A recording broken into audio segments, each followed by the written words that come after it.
Hey everyone, this is Tim from Your Six Studios. Today in this video, I'm going to show you how to turn on games for adults on Steam. So under the store preferences, we do have all these different options. We can see this option right here, games or content that is more mature.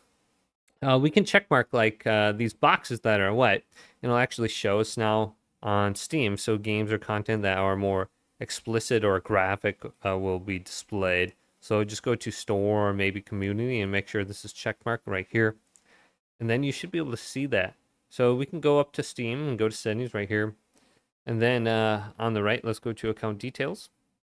Then go to stored preferences. And this is where you'll see all that different kind of like content for adults.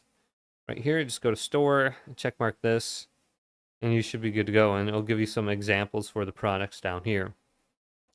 So hopefully this video did indeed help you guys out. If it did, leave a big thumbs up and subscribe my channel down below.